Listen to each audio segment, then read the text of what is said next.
Hi everyone, thanks for joining me for another episode of Randimated Thoughts, the show where I just kind of ramble on for a while about whatever's bouncing around my head. I don't believe it! Empty as a poor man's wallet. I'm Dr.Animaction, and today I'm thinking about all of the cartoons from the 80s and early 90s that centered around anthropomorphic animals. And we certainly had a lot of them. We had felines in the form of thundercats and later SWAT cats, fish in the form of tiger sharks and later street sharks, and we had aliens like the dinosaurs and the biker mice from Mars, and even the mighty ducks. Not only that, but we had humans that could become animals, like the Visionaries, humans that rode into battle on animals, like the Dino Riders, and robots shaped like animals, like Voltron. Even the Transformers got in on the action with Beast Wars. Being an animation fan during the time was the next best thing to taking a zoology class. But in this big dog pile of shows... Wait, we didn't have any about dogs. That's weird. Anyway, out of all of them, there was one show that captured kids more than any of the others, creating a bigger mythology than the rest and remaining in the cultural consciousness longer than any of the competition. Teenage Mutant Ninja Turtles, Teenage Mutant Ninja Turtles, Teenage Mutant Ninja Turtles, heroes in a half shell, turtle power. The Teenage Mutant Ninja Turtles were a verifiable phenomenon when the cartoon hit in 1987. Over a 5-year period through 1992-ish, they were unavoidable. They had a cartoon, movies, toys, video games, a touring rock band, merchandise, food products. They were on every screen and product you could possibly slap a turtle on. And we kids loved it. I mean, I loved it. I have so many memories about the Turtles that stand out to me. I can clearly picture going to the first movie when it was in the theater, when I was 11 years old, and how mortified my mom was by Raphael's profanity about losing his sai. I remember going to Pizza Hut with my family just so I could get my hands on the coming out of their shells merch. I even recall pestering my mom at the grocery store to buy me the TMNT pudding pies. You know, the little Hostess ones. Yeah, I mean, it was just vanilla, but the pudding was dyed green, and it was in a Turtles wrapper. I even had a hot pink Turtles baseball hat that I actually wore. Hot pink. Although it was a Christmas present for my parents, so that one's not completely on me. So using myself as a representative example, you can see how popular the Turtles were with kids at the time. The question though is why? As I've already mentioned, plenty of their contemporaries also filled the anthropomorph role, with Thundercats even doing it 2 years earlier, not to mention all the Hanna-Barbera animals of the previous decades. So it wasn't by virtue of being turtles. It could have potentially been because they were ninjas, because, I mean, people think the 80s were all about ninjas, but I don't think that was it either. In fact, and this may be a randomated thought for another time, but I'd be willing to argue they were a huge part of the cause of this belief, rather than a result of it. So it probably wasn't the ninja thing either.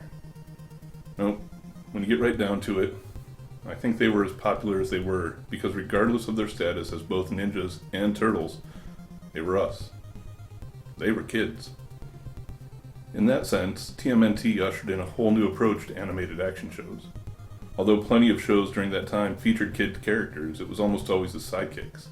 At best, they were secondary protagonists like the younger generation in Defenders of the Earth, and at worst, they were plot devices, like Tracker and Mask. There were the odd shows like Dungeons & Dragons or Mr. T, with kids as the majority of the cast, but they weren't the serious action shows that I like to talk about here. In most of the shows that I'll be covering, the best representation kids got was from characters like the Wily Kittens. Part of the team in name, but come on, not really. And on top of that, they rarely spoke or acted like kids at all. Their status as kids was just generally demonstrated by them inevitably screwing something up. The Turtles, though, they acted like kids. They talked like us, and played video games like us, and ate pizza like us. They represented kids of the time because they were created as stereotypes of kids of the time. I understand the inspiration for the characters came from a combination of Teenage Mutants and Ninjas, but we got something better than just Teenage Mutant Ninjas. We got Mutant Ninja Teenagers. By overemphasizing everything kid-like about them, the Turtles ended up becoming characters that actually resonated with us. Skewing the age down from that target audience of the original profanity-laced comic book was probably the smartest thing the creators could have done when they made the animated series, because we all bought into it in a big way. It's also why they've managed to stay relevant until today. the epitome of perpetual children, with their attitudes and behaviors constantly evolving to match the predominant behaviors of kids in each subsequent era. Our 80s and 90s Turtles were goofy and fun-loving, becoming more serious and emotional with the live-action show in the late 90s. Then in the 2000s, we got new Turtles that were extreme and had a much harder edge to them. I mean, they didn't even have pupils in the 2000s, which is pretty extreme. And then in this past decade, they became digital and moved back towards some of the original series' goofiness, but also conscious of real issues. Throughout every version, though, they were still recognizable as the Turtles, but each audience related to them differently. Yet even with the modicum of that popularity still intact and a nearly continuous presence on TV since their inception, there will never be a generation more enthralled with the Turtles than us 80s kids were. So were the Turtles' action in the same vein as G.I. Joe and the Transformers? Not exactly, but kind of. They were close enough to deserve a place amongst the action of the time, but different enough to be the start of something new. The original series lasted from its start in '87 all the way through 1996. It ushered in the new era of the 90s style cartoons while still having its feet firmly planted in the 80s. Essentially, the Turtles were a hair metal band that remained popular through the grunge era and continued to reinvent itself over the decades since. But at its heart, the show was still built on all of those same ideals that fueled the more traditionally 80s action, and earns its place amongst them here on the channel. Anyway, those are my thoughts on why the Turtles became the phenomenon that they were when I was a kid. Combine all that with how cool the toy line was and just how freaking extensive it grew to be, and you had a perfect 80s property. Honestly, every subsequent version of them has continued to appeal to me as well. Yes, even the Michael Bay movie versions, which I'll defend in an episode at some point. Oh wait, the latest version where they're all slapsticky and, let's be honest, kind of stupid. I can do without those. Not really a fan of the SpongeBobification process, but that's just my preference. If you guys like it, then great. Keeps the Ninja Turtles going as a property, and I'm all for anything that can do that. I'll leave off with one last memory of what's probably my fondest personal TMNT experience. I had a friend in high school who'd actually made a set of Ninja Turtle costumes out of duct tape and mattress foam. All things considered, they look pretty great, but they're still obviously made from duct tape and mattress foam. One day, a few of us threw on the costumes to walk around at a popular local event.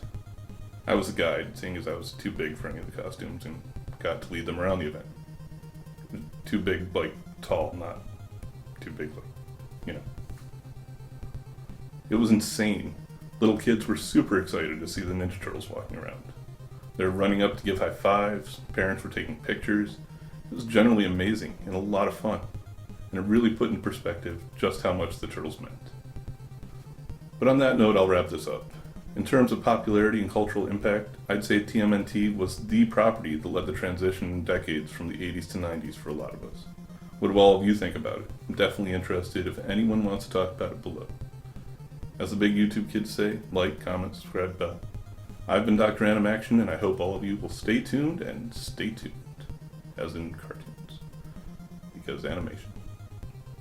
Thanks again for watching. Later.